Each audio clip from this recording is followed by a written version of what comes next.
বাংলাদেশ বেতার, সুখী সংসার। পরিবেশনায় জনসংখ্যা, স্বাস্থ্য ও পুষ্টি সেল।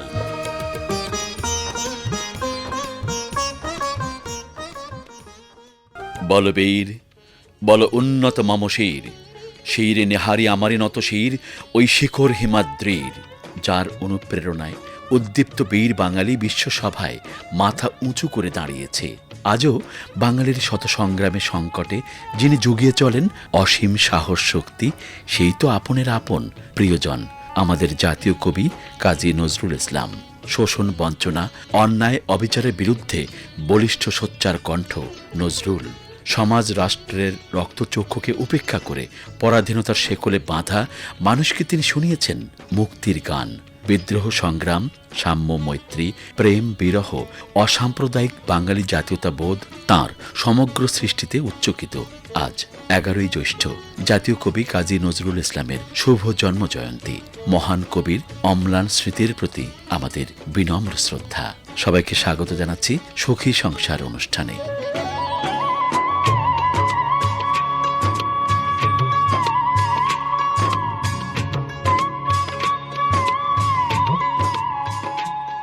তেরোশো বঙ্গাব্দের 11ই জ্যৈষ্ঠ ভারতের পশ্চিমবঙ্গের বর্ধমান জেলার চুরুলিয়া গ্রামে নজরুলের জন্ম। বাবা কাজী ফকির আহমদ, মা জাহেদা খাতুনের ষষ্ঠ সন্তান নজরুলের ডাকনাম দুখু মিয়া। মক্তবে ধর্মীয় শিক্ষার মাধ্যমে ডানপিটে নজরুলের শিক্ষা জীবনের শুরু। কিন্তু মাত্র 9 বছর বয়সে পিতৃহারা হলে পারিবারিক অভাব অনটনের কারণে শিক্ষা জীবন বাধাগ্রস্ত হয় এবং 10 বছর বয়সেই জীবিকার সন্ধানে নামতে হয় তাঁকে। মক্তবের শিক্ষক, মাজারের খাদেম কিংবা মুয়াজ্জিন থেকে শুরু করে দোকানে রুটি তৈরির কাজও করেছেন। বাল্য বয়সেই লেটো দলে যোগ দিয়ে দলের নাটকের জন্য গান ও কবিতা রচনার পাশাপাশি তিনি বাংলা ও সংস্কৃত সাহিত্য এবং বিভিন্ন ধর্মগ্রন্থ অধ্যয়ন শুরু করেন। এভাবেই কিশোর নজরুলের সাহিত্য চর্চা শুরু এবং পরবর্তীতে সাহিত্যাকাশের শুকতারা হয়ে ওঠা। নজরুল তার বিপুল সাহিত্য রচনার পাশাপাশি সঙ্গীতের ভুবনকে সমৃদ্ধ করেছেন নানান বৈচিত্র্যে ও স্বকীয়তায়। দারিদ্র্যের কষাঘাতকে উপেক্ষা করে তার ভীষণ সংগ্রামী জীবনের পরতে পরতে কোমল রোমান্টিক অনুভূতির প্রকাশ সত্যি বিস্ময় জাগায়, যা তাঁর গানকে দিয়েছে ভিন্ন এক ব্যঞ্জনা। শিল্পী সোহরাব হোসেনের কণ্ঠে এবার তেমনই সুরের ছোঁয়া।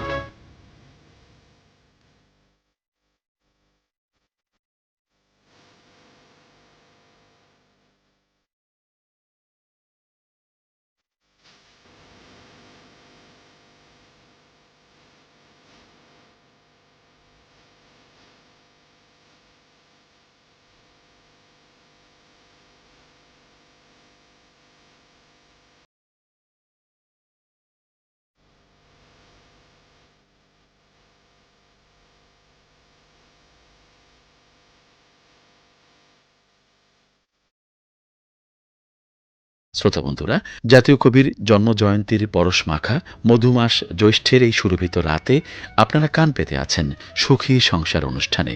বন্ধুরা, এবারে আপনাদের জন্য রয়েছে স্কুল, কলেজ, বিশ্ববিদ্যালয়ের শিক্ষার্থীদের সচেতনতা নিয়ে বহির্ধারণকৃত প্রামাণ্য অনুষ্ঠান তারুণ্যের কণ্ঠ। সাক্ষাৎকার গ্রহণ ও সঞ্চালনায় সজীব দত্ত। সুপ্রিয় শ্রোতা বন্ধুরা, তারুণ্যের কণ্ঠ অনুষ্ঠান থেকে স্বাগত জানাচ্ছি আমি সজীব দত্ত। এই মুহূর্তে চাঁদপুর সদর উপজেলা থেকে ইলিশের বাড়ি চাঁদপুর খ্যাত এই চাঁদপুরে এসে খুবই ভালো লাগছে। এখানকার শিক্ষার্থীদের সঙ্গে আলাপন করে তাদের চমৎকার কথাবার্তা নিশ্চয়ই আপনাদের ভালো লাগবে। আর আজকে আমরা কথা বলবো অত্যন্ত সামাজিক একটি সমস্যা, বাল্যবিবাহ, পাশাপাশি আত্মহত্যা প্রবণতা। আমাদের এই তরুণ প্রজন্মকে যদি এগিয়ে নিয়ে যেতে হয় তাহলে তাদেরকে সঠিকভাবে নির্দেশনার মাধ্যমে এগিয়ে নিয়ে যেতে হবে, তাদেরকে স্বপ্নবাজ করতে হবে, তাদের নিজেদের স্বপ্ন পূরণে আমাদেরকেও, অভিভাবকদেরকেও এগিয়ে আসতে হবে। তাহলেই সম্ভব হবে বঙ্গবন্ধুর স্বপ্নের সোনার বাংলাদেশ গড়ে তোলা। কি ভাবছে এই তরুণ প্রজন্ম? চলুন কথা বলি। তোমার নাম পরিচয় বলবে? আমার নাম ফারা আদিবা, আমি একাদশ শ্রেণীতে পড়ি চাঁদপুর সরকারি কলেজ। আদিবা, বাল্যবিবাহ বলতে কি বুঝি এবং বাল্যবিবাহ কেন হয়, কি মনে হয় তোমার কাছে? বাল্যবিবাহ বলতে মেয়েদের ক্ষেত্রে 18 বছরের নিচে এবং ছেলেদের ক্ষেত্রে 21 বছরের নিচে যে বিবাহ সম্পন্ন হয় তাকেই বোঝায়। আন্তরিক ধন্যবাদ তোমাকে। বাল্যবিবাহ কেন হয় তুমি কি জানো? বাল্যবিবাহ বিভিন্ন কারণে হয়ে থাকে, যেমন অসচেতনতা, পরিবারের প্রবীণদের ইচ্ছা আর দারিদ্রতা। পরের বন্ধুর কাছে আমরা যাব, চলুন কথা বলি। তোমার নাম বলবে এবং তুমি কোন ক্লাসে পড়ো? আমি হালিমা আক্তার, অনার্স প্রথম বর্ষের ইংরেজি বিভাগের একজন শিক্ষার্থী। হালিমার জীবনে কোনো স্বপ্ন আছে কি?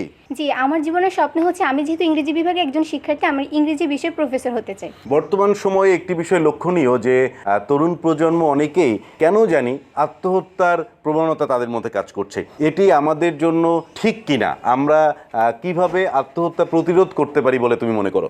আত্মহত্যা প্রতিরোধের জন্য প্রথমত আমাদের মানসিক স্বাস্থ্যের যত্ন নিতে হবে এবং আমাদেরকে তরুণ হিসেবে সচেতন হতে হবে এবং হচ্ছে আমাদের একটি লাইফস্টাইল মেনটেন করতে হবে যেটা অনেক হেলদি, এবং এভাবে আমরা মানসিক স্বাস্থ্যের যদি যত্ন নিতে পারি তাহলে এই আত্মহত্যার মতো একটি প্রাণঘাতী সিদ্ধান্ত থেকে আমরা বেরিয়ে আসতে পারবো। বাল্যবিবাহের কুফল কি তুমি জানো?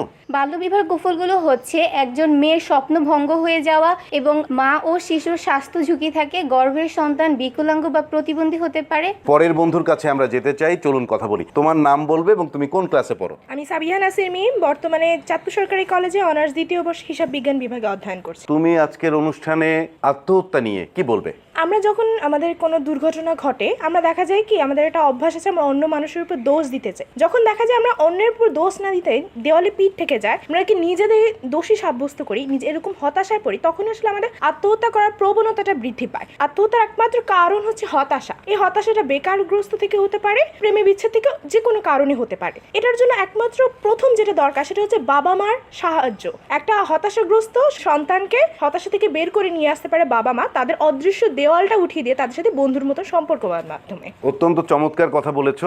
মা বাবার হতে হবে পরম বন্ধু সন্তানদের সাথে, তাহলেই সেই ছেলেটি বা মেয়েটি তার যে কোনো সংকটময় মুহূর্তে, সমস্যার মুহূর্তে সে মা বাবাকে সবার আগে বলতে পারে। এমনটা হতে হবে, তাহলেই কিন্তু আমাদের সন্তানরা তারা ভালো থাকবে এবং ভুল পথে যাবে না। এবারে কে রয়েছে আমাদের সঙ্গে, চলুন কথা বলি। তোমার নাম পরিচয় বলবে? আমার নাম মোহাম্মদ আব্দুল বাসেদ, আমি চাঁদপুর সরকারি কলেজে হিসাব বিজ্ঞান বিভাগে চতুর্থ বর্ষে অধ্যয়ন করছি।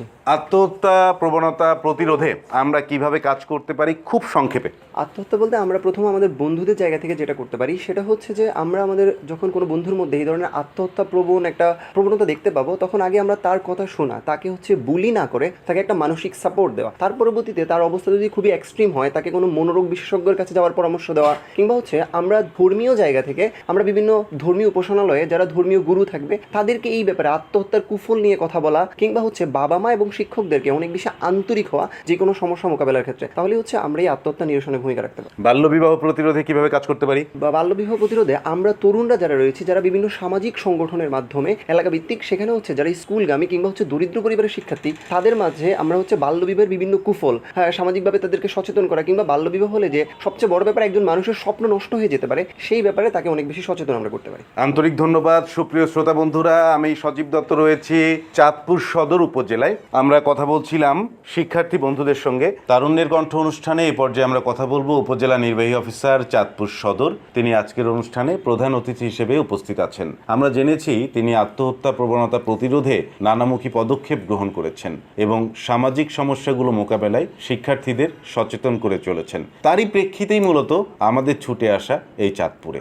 চলুন কথা বলি। আপনাকে আন্তরিক ধন্যবাদ আমাদের অনুষ্ঠানে সময় দেওয়ার জন্য। আপনি অনুগ্রহ করে আপনার পরিচয় আপনার মুখ থেকে আমাদের শ্রোতাদের শোনাবেন। আপনাকে অসংখ্য ধন্যবাদ। আমি শাখাওয়াত জামিল সৈকত, আমি উপজেলা নির্বাহী অফিসার এবং এক্সিকিউটিভ ম্যাজিস্ট্রেট হিসেবে চাঁদপুর সদর উপজেলায় কর্মরত রয়েছি। আপনার উপস্থিতিতে আজকে শিক্ষার্থী বন্ধুরা চমৎকারভাবে কথা বলেছে। আপনার কেমন লেগেছে? আমার আসলে খুবই ভালো লাগছে এবং এটার জন্য আমি ধন্যবাদ জানাচ্ছি বাংলাদেশ বেতারের তারুণ্যের কণ্ঠর পুরো দলকে এবং সেই সঙ্গে চাঁদপুর সরকারি মহাবিদ্যালয়ের যে শিক্ষার্থী বন্ধুরা আমাদের মাঝে এসেছেন প্রত্যেককে আমি আন্তরিকভাবে ধন্যবাদ জানাচ্ছি একটি চমৎকার সকাল আমাদেরকে উপহার দেওয়ার জন্য। আন্তরিক ধন্যবাদ। আপনি চমৎকার কথা বলেন এবং চমৎকার প্রশাসকও।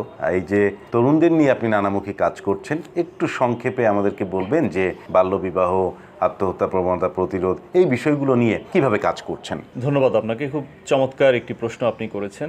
বাল্যবিবাহ একটি সামাজিক অভিশাপ, সেই সঙ্গে আত্মহত্যা অভিশাপের থেকে আরও বড় কোনো অভিশাপ। বাল্যবিবাহ প্রতিরোধের জন্য গণপ্রজাতন্ত্রী বাংলাদেশ সরকারের একটি আইনই রয়েছে, সেটি হচ্ছে বাল্যবিবাহ প্রতিরোধ আইন 2018। এই আইন মোতাবেক বাংলাদেশের প্রতিটি উপজেলায় একটি কমিটি রয়েছে, বাল্যবিবাহ প্রতিরোধ কমিটি। সেই কমিটির সভাপতি হচ্ছেন উপজেলা নির্বাহী অফিসার। সেই সঙ্গে ওই কমিটিতে আরও অনেক সামাজিক গণ্যমান্য ব্যক্তিবর্গ, সরকারি কর্মকর্তাগণ, সাংবাদিকবৃন্দ এবং সুশীল সমাজসহ তারুণ্যের একটি বড় অংশ কিন্তু রয়েছে। যেহেতু বাল্যবিবাহ একটি অভিশাপ, আমরা সমাজকে বাল্যবিবাহ মুক্ত করতে চাই এবং যেহেতু এই কাজটি এককভাবে কারো পক্ষে করা সম্ভব নয় এবং যেহেতু এটি একটি দলগত কাজ, সেহেতু চাঁদপুর সদর উপজেলায় বাল্যবিবাহ প্রতিরোধ কমিটি তরুণদের সাথে নিয়ে, সাংবাদিক ভাই বোনদের সাথে নিয়ে, সুশীল সমাজকে সাথে নিয়ে, শিক্ষক মণ্ডলীকে সাথে নিয়ে, অর্থাৎ সমাজের সচেতন পুরো অংশকে সাথে নিয়ে নিরলসভাবে কাজ করে চলেছে। আন্তরিক ধন্যবাদ আপনাকে। শ্রোতা বন্ধুরা, একটি চমৎকার সামগ্রিকভাবে আমরা কিন্তু জানতে পারলাম যে কিভাবে তিনি কাজ করে চলেছেন এই চাঁদপুর সদর উপজেলায়। এবারে একটু সংক্ষেপে জানবো আত্মহত্যা প্রবণতা প্রতিরোধে আপনি নানামুখী কার্যক্রম পরিচালনা করছেন সেটি সম্পর্কে। ধন্যবাদ আপনাকে। আত্মহত্যা একটি সামাজিক অপরাধ এবং এটি একটি সামাজিক সংকটও বটে। আমরা দেখেছি গভীর উদ্বেগের সঙ্গে প্রতি মাসে চাঁদপুর সদর উপজেলায় আত্মহত্যার কারণ কি কি রয়েছে তা খুঁজতে গিয়ে আমাদের সামনে বেশ কয়েকটি কারণ উঠে এসেছে। তার মাঝে প্রথমেই আমরা রাখব চরম অবসাদ বা বিষণ্ণতা, যে কারণে সবথেকে বেশি সংখ্যক প্রাপ্তবয়স্ক মানুষ আত্মহত্যার পথ প্রতি মাসে বেছে নিচ্ছে। দ্বিতীয় কারণে রয়েছে ভবিষ্যৎ নিয়ে প্রচণ্ড ভয় বা আশঙ্কা। যেমন ধরুন, একজন প্রচণ্ডভাবে ঋণগ্রস্ত হয়ে পড়েছেন, তিনি আর ঋণের বোঝা টানতে পারছেন না, আগামী দিনে তিনি সামাজিকভাবে নাজেহাল হতে পারেন, এই ভয় থেকে তিনি আত্মহত্যা করে থাকেন। তৃতীয়ত হচ্ছে চরম অপমান বোধ। মাধ্যমিক পরীক্ষার ফলাফল দিয়েছে, আমি পরীক্ষায় ফেল করেছি বা অকৃতকার্য হয়েছি, লোকলজ্জার ভয়ে আমি আত্মহত্যা করে ফেললাম, এই কারণটি কিন্তু আমরা দেখতে পাচ্ছি। আবার প্রিয়জনের সঙ্গে বিচ্ছেদ, ভুল বোঝাবুঝি, তার জীবনে শূন্যতা তৈরি করতে হবে, আমি চলে যাব একটি শিক্ষা দিয়ে কাউকে, এরকম আবেগ থেকেও কিন্তু মানুষ আত্মহত্যা করছে। আত্মহত্যার কারণ যেটি হোক, এটির ফলাফল কিন্তু সব জায়গায় একই, সেটি হচ্ছে সামাজিক সংকট। আমরা মেনে নিতে পারি না। আমরা যারা বেঁচে থাকি, আমরা যারা জীবনের সংগ্রামকে সামনে এগিয়ে নিয়ে যাই, তারা সামনে অন্ধকার দেখতে পাই। এই সংকট থেকে বাঁচার জন্য চাঁদপুর সদর উপজেলায় উপজেলা প্রশাসনের উদ্যোগে আমরা একটি ব্রিগেড গঠন করেছি, নাম হচ্ছে আত্মহত্যা প্রতিরোধ ব্রিগেড। আন্তরিক ধন্যবাদ আপনাকে। আমাদের শ্রোতা বন্ধুরা যারা আপনাকে শুনলেন আজকের অনুষ্ঠানে, তাদের প্রতি আপনার কি আহ্বান থাকবে? সুপ্রিয় শ্রোতা মণ্ডলী, আমরা এমন একটি সমাজ তৈরি করতে চাই যেখানে বাল্যবিবাহর অভিশাপ থাকবে না এবং অবশ্যই থাকবে না আত্মহত্যার মতো কোনো সামাজিক সংকট। তাহলে অর্থনৈতিক স্বনির্ভরতা এবং সামাজিক সবলতা সবকিছুকে নিয়ে আমরা সোনার বাংলা তৈরি করতে পারবো। আপনাকে আন্তরিক ধন্যবাদ। বাংলাদেশ বেতারের পক্ষ থেকে আপনার জন্য, আপনার উপজেলাবাসীর জন্য, আমাদের পক্ষ থেকে, তারুণ্যের কণ্ঠ অনুষ্ঠানের পক্ষ থেকে অনেক অনেক শুভকামনা। এতক্ষণ তারুণ্যের কণ্ঠ প্রামাণ্য অনুষ্ঠানে দেশের ভবিষ্যৎ কর্ণধার তরুণ শিক্ষার্থীদের স্বপ্ন পরিকল্পনার কথাগুলো শোনা হলো। আমি চিরতরে দূরে চলে যাব, তবু আমারে দেব না ভুলিতে। কবি নজরুলের এমন কথা রেশ ধরে বলতে চাই, না কবি, তোমাকে ভোলা যায় না, তোমাকে মনে রাখতে হয় আমাদের নিজেদের প্রয়োজনেই। তুমি যে আমাদের অস্তিত্বের অবিচ্ছেদ্য অংশ।